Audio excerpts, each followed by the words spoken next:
Hello नमस्कार, good morning, welcome to daily current affairs.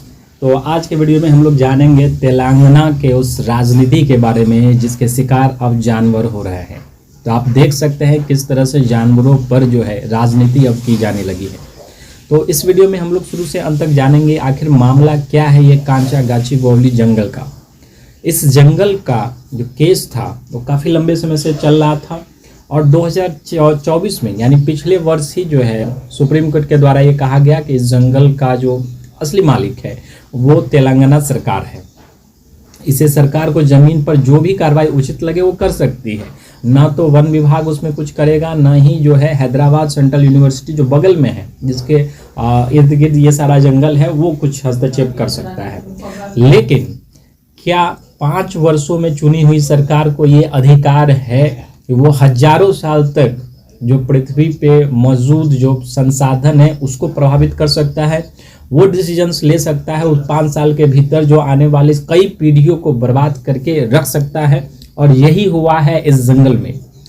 4 मार्च को supreme court ने जो है राज्य को 6 महीने के भीतर सभी वन और वन जैसी भूमि की पहचान करने के लिए विशेषज्ञ समिति गठित करने का निर्देश दिया। और तब तक ये हिदायत दी थी कि किसी भी प्रकार का कोई भी काम जो है नहीं करना है इस जंगल इस पूरे इलाके में जो भी कांचागाचिबौली ये भूमि है।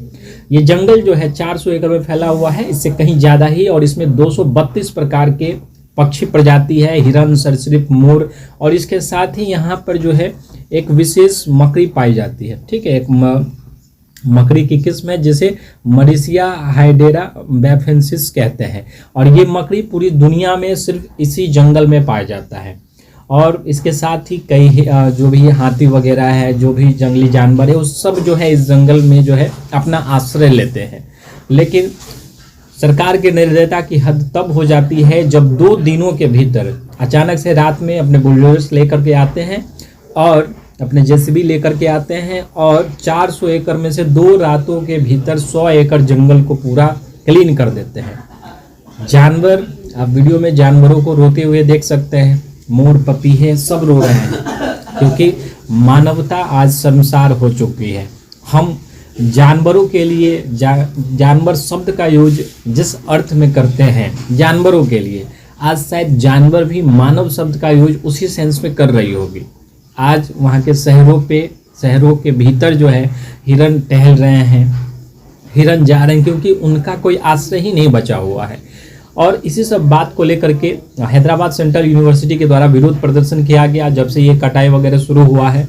और हम जानते हैं कि इसको दबाया गया, इस विद्रोह को दबाया। कई बार तो कहा गया कि ये एआई जनरेटेड जो है वीडियो वगैरह है, फेक वीडियो है, सरकार के द्वारा ऐसा कोई कदम नहीं उठाया गया है। सरकार का अपना ये लॉजिक था कि यहाँ पे जो है एक आईटी पार्क बनाया जाएगा जिससे लाखों नौकरियाँ सृजित होंगी। लेकिन क्या सरकार को यही भूमि चाहिए आईटी पार्क बनाने के लिए?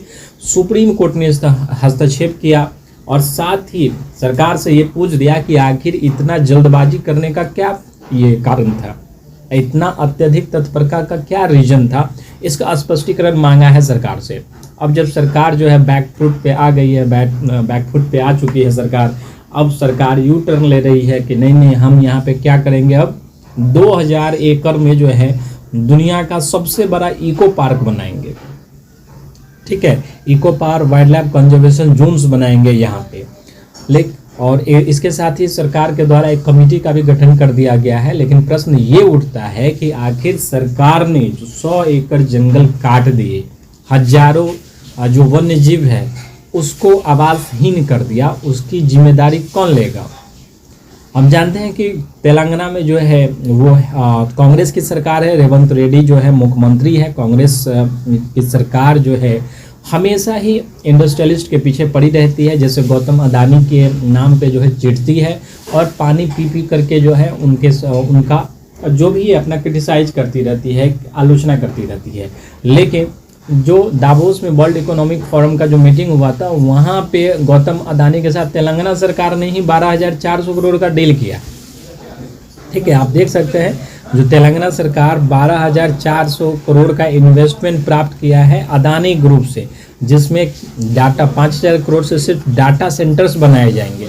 ठीक है, और भी एनर्जी फील्ड में और भी कई सारे फील्ड में जो है गौतम अदानी का इन्वेस्टमेंट होगा। तो प्रश्न ये उठता है कि क्या सरकार, कांग्रेस की सरकार असक्षम है, इनसेंसिबल है, संवेदनहीन है कि वो इस मुद्दे पे जो है राजनीति करना चाहती है। ये इतना असंवेदनशील हो गए कि जानवरों के प्रति भी उसको जो है किसी प्रकार की कोई मानवता नहीं दिखाई दे रही।